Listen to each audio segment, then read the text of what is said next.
If you think The Host is just another monster movie, think again. South Korean director Bong Joon-ho has transformed what might seem like a straightforward creature feature into something far more complex. A biting social satire, a poignant family drama, and even an environmental manifesto. This film is a unique blend of Japanese Godzilla-style monster flicks, dark comedy, and political thriller. From the opening moments, the film sets the tone by skewering both American imperialism and South Korean bureaucratic incompetence. The story begins with the reckless dumping of toxic chemicals into the Han River by an American military official, an act that triggers the creation of a giant mutant creature.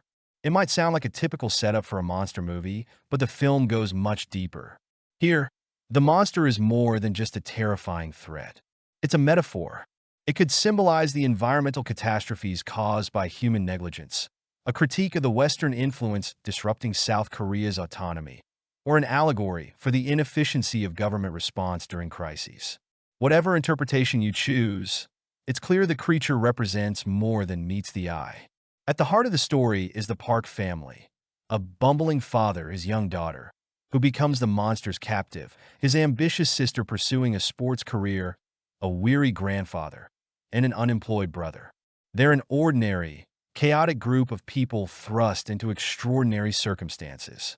Rather than relying on the government or military to rescue the girl, the family takes matters into their own hands. Their efforts, plagued by miscommunication and slapstick errors, often feel like watching a tragicomic sitcom wrapped in a horror film.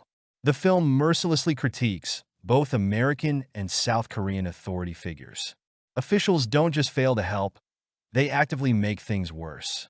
A memorable scene, declaring a viral outbreak as a cover story for the monster's attacks, is a sharp jab at bureaucratic inefficiency.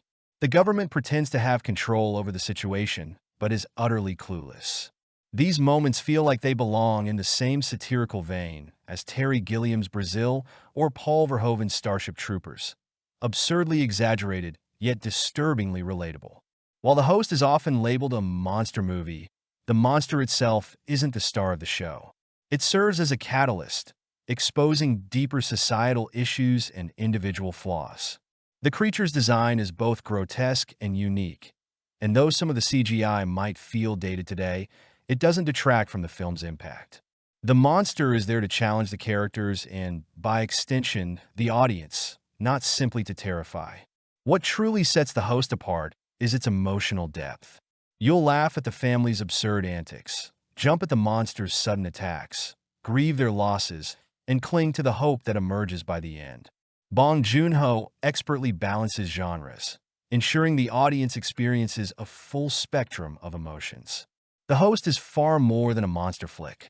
It's a smart, layered piece of cinema that remains relevant years after its release. If you're looking for something that's equal parts thought-provoking, humorous, terrifying, and heartfelt, this film delivers. It critiques authority, explores environmental concerns, celebrates family resilience, and sprinkles in a dose of absurdity. This isn't just a movie, it's an experience. And it's a powerful reminder that monsters don't just belong in fiction. Sometimes, the real threats are lurking in the choices we make every day.